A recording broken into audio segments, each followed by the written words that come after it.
Back to Pradeep Raju vlogs. ఈరోజు మనం ఆంధ్రప్రదేశ్ కళల రాజధాని అయినటువంటి అమరావతిలో ఉన్న తాత్కాలిక అసెంబ్లీ భవనం ముందున్నాం. ఈ అసెంబ్లీ మన అమరావతి రాజధానిని పర్మనెంట్గా ఆంధ్రప్రదేశ్ క్యాపిటల్గా ఏర్పాటు చేయడానికి ఆంధ్రప్రదేశ్లో ఉన్న శాసనసభ ప్రత్యేకంగా సమావేశం ఏర్పాటు చేసుకొని మన భారత ప్రభుత్వం వారు కోరిన విధంగా వెంటనే అసెంబ్లీలో తీర్మానం చేసి మీరు ఇంతకు ముందు కోరిన విధంగా అమరావతినే శాశ్వత రాజధానిగా మన పార్లమెంట్లో ఆమోదించడానికి ముందుగా క్యాబినెట్లో ఆమోదించాల్సింది కాబట్టి దానికి అనుగుణంగా మీరు మొట్టమొదటిగా అసెంబ్లీలో ఆమోదించి మాకు పంపించినట్లయితే మేము దాన్ని క్యాబినెట్ ముందుంచి క్యాబినెట్ ఆమోదించిన తర్వాత పార్లమెంట్లో ప్రవేశపెట్టి పార్లమెంట్లో కూడా ఆమోదిస్తాము. అమరావతి అనేది మన ఆంధ్రప్రదేశ్ 5 కోట్ల కళల రాజధాని. దీనికి సరికొత్తగా రూపు ఇచ్చే విధంగా ఇక్కడ ఎంతో అంగరంగ వైభవంగా అట్టహాసంగా పనులు జరుగుతున్నాయి. కానీ మన ఆంధ్రప్రదేశ్లో ఉన్న ప్రజలందరికీ కూడా ఒక లోటు. ఎందుకంటే ఈ రాజధాని అనేది ఇంత అట్టహాసంగా పనులు జరుగుతున్నప్పుడు కూడా ఇంకా నమ్మశక్యంగా కాని విధంగా ఈ రాజధాని ఎవరైనా వేరే ప్రభుత్వం వారు వస్తే మార్చేస్తారనే ఆలోచనతో ఉన్నారు. కాబట్టి ఆంధ్రప్రదేశ్ ప్రజలకి అదేవిధంగా ఈ అమరావతిలో పెట్టుబడిదారులందరికీ కూడా ఒక నమ్మకాన్ని ఒక భరోసాని కల్పించడం కోసం మన భారత పార్లమెంట్లో అమరావతి అనేది శాశ్వత రాజధానిగా ఒక మార్పు చెందే విధంగా మనకి 2014లో విభజన చట్టం అనేది ఏర్పాటు చేశారు. ఆ విభజన చట్టంలో ఆంధ్రప్రదేశ్కి ప్రత్యేకంగా కొత్త రాజధాని పేరు అనేది నమోదు చేయలే. దానిలో భాగంగా ఈ అమరావతిని విభజన చట్టంలో సెక్షన్ 5లో ఉన్న సబ్సెక్షన్ 2లో ఎట్ అమరావతి అనే పేరుని ఏర్పాటు చేసినట్లయితే ఈ యొక్క అమరావతి అనేది పర్మనెంట్గా ఆంధ్రప్రదేశ్కి కొత్త రాజధానిగా ఏర్పడినట్టు అవుతుంది. ఈ అమరావతి అనేది 2014 నుంచి ఎప్పుడైతే మన యొక్క హైదరాబాద్ రాజధాని ఉమ్మడిగా 10 సంవత్సరాలు పూర్తయిన రోజు నుంచి ఈ యొక్క అమరావతి ఆంధ్రప్రదేశ్కి శాశ్వత రాజధాని ఏర్పడినట్టుగా మనం భావించాల్సి ఉంటుంది.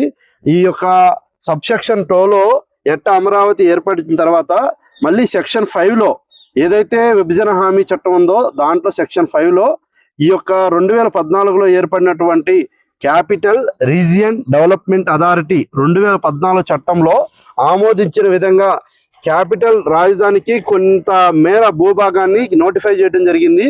ఈ నోటిఫై చేసిన భూభాగం మొత్తం ఈ యొక్క విభజన చట్టంలో పొందుపరిచినట్టయితే ఈ యొక్క సిఆర్డిఏకి పర్మనెంట్గా శాశ్వత రాజధాని హక్కు అనేది హోదా అనేది కల్పించబడటం జరుగుతుంది. దీని కనుక కల్పించినట్లయితే ప్రతి ఒక్క ఆంధ్రుడు కూడా ఎటువంటి భయం లేకుండా మన శాశ్వత రాజధాని నా రాజధాని ఇదే అని చెప్పుకోవడానికి అవకాశం ఉంటుంది. ఈ యొక్క పరిణామం అనేది మరికొద్ది రోజుల్లో అంటే ఏప్రిల్ 2 లోపు జరగబోతుంది. ఈ యొక్క ఏప్రిల్ 2లో పార్లమెంట్లో ఆమోదించిన వెంటనే మన యొక్క ఆంధ్రప్రదేశ్ రాష్ట్ర వ్యాప్తంగా మన యొక్క ఆంధ్రప్రదేశ్ ప్రజలందరూ పాల్గొనే విధంగా ఆంధ్రప్రదేశ్ రాష్ట్రాన్ని శాశ్వత రాజధాని గుర్తించినందుకు ఒక పెద్ద పండగలాగా ఏర్పాటు చేస్తామని ఆంధ్రప్రదేశ్ ప్రస్తుత ముఖ్యమంత్రి వర్యులు శ్రీ నారా చంద్రబాబు నాయుడు గారు తెలియజేసి ఉన్నారు. దీనికి ప్రతి ఒక్క ఆంధ్రుడు కూడా సిద్ధంగా ఉన్నాడు. మన ఆంధ్రప్రదేశ్లో అమరావతిలో ఎంతో అట్టహాసంగా పనులు జరుగుతున్నప్పటికీ కూడా మనకి శాశ్వత రాజధానిగా గుర్తింపు లేని కారణంగా ఎంతో మంది ఇన్వెస్టర్లు ఇంకా రాక భయపడుతున్నారు.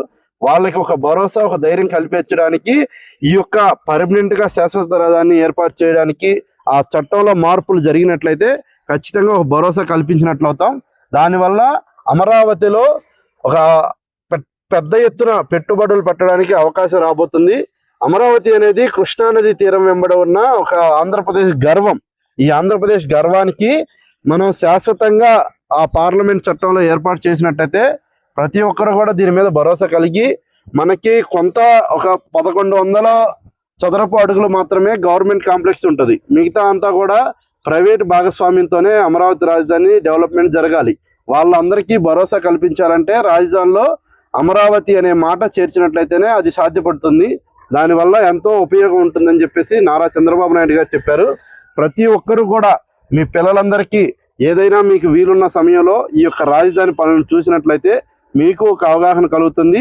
రాజధానిలో ఎంత పెద్ద ఎత్తున విశ్వనగరంగా ఎలా మారబోతుందో మీకు ఒక అవకాశం వస్తుంది. మీరు చెప్పండి, ఇప్పుడు జరుగుతున్న పనులన్నిటినీ చూసినట్లయితే మనకి ఎంతో వేగంగా పనులు జరుగుతున్నాయని చెప్పి పనులు చేస్తున్నారు. ఒక పక్కన పనులు జరుగుతున్నప్పటికీ ఆ పార్లమెంట్లో అమరావతి శాశ్వత రాజధానికి గుర్తించకపోతే పనులు జరిగినా ఉపయోగం ఉంటుందా ఉండదా, దాన్ని కామెంట్ సెక్షన్లో తెలియజేయండి. అదేవిధంగా 2028 లోపు పనులు పూర్తి చేసేస్తున్నామన్నారు. ఆ 2028లో పనులు పూర్తి చేసేసి పూర్తిగా పనులు పూర్తి చేసిన తర్వాత మనకి శాశ్వత రాజధానికి ఇదే ఉంటుందని నరేంద్ర మోదీ గారి చేతుల మీదుగా ఈ యొక్క శాశ్వత రాజధానిని ప్రారంభిద్దామని చెప్పేసి నారా చంద్రబాబు నాయుడు గారు తెలియజేశారు.